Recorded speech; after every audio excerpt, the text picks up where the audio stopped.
So yun mga kabayan, isang mapagpalang araw po muli sa inyo. Narito naman po si Doc RD sa pagsasagawa ng isang pagsasanay or tutorial sa ating mga kababayan tungkol sa pag-locate or pagkuha ng ugat dito sa may muscle natin mga kabayan.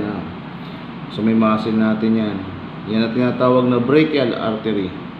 Yan, dyan tayo kukuha. So yun ang gagamitin natin ngayon para tayo mag-introduce ng embalming solution. Yan lang natin kakatingin sa may ilalim ng muscle natin. Yan ang brachial artery. Yan tayo kakat. Yan. So yan mga kabayan. Medyo hindi pa naman malalim yung lalo pagkapayat lang yung ating remains, may blood. So medyo madugo siya kabayan. Kasigbay na niyan yung vein, kaya medyo madugo. Ayan. Kinukuha lang ito sa mga medyo mabababaw ang mga payat lang siya mga kabayan. Kasi pag medyo mataba, medyo malalim yan. So yan.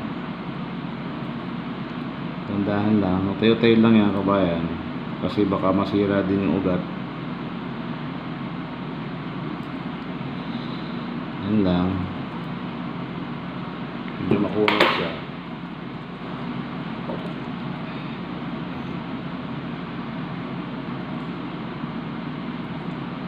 Tanggalin natin yung lamad mo, medyo makunat. Yan na yan.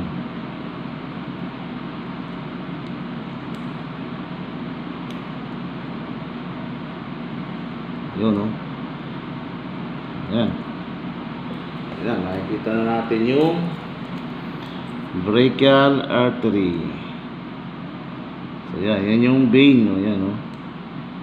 Ayan, mga kabayan, yung vein. Yan yung sa dugo. Ayan, no? Yung purple na yan, no? O, vein yan. Yan. Yan yung vein. Hindi yan ang ating kukunin mga kabayan. Yung kasigbay niya, siyempre. Medyo tsaga-tsaga lang ito mga kabayan.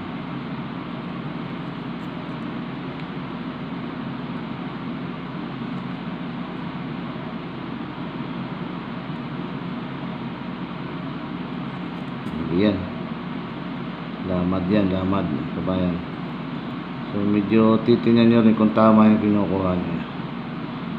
Kasi marami dito magkakasigbay. Kailangan alam nyo yung kung ano kukunin. So yan yun. So maliit lang siya kabayan. Yan na yung brachial artery. Kasigbay ng vein. Yan. So yan. Yan ang ating gagamitin.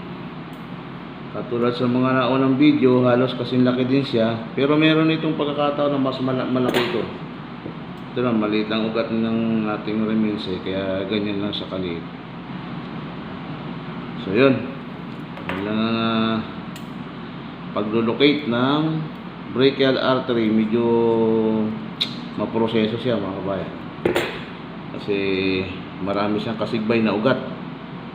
So, kailangan alam mo kung ano yung kukunin. So yan mga kabayan, ang brachial artery at vein. Ayun yung vein, yung ating inangat kanina. So yun lang mga kabayan, maraming salamat sa inyong panonood.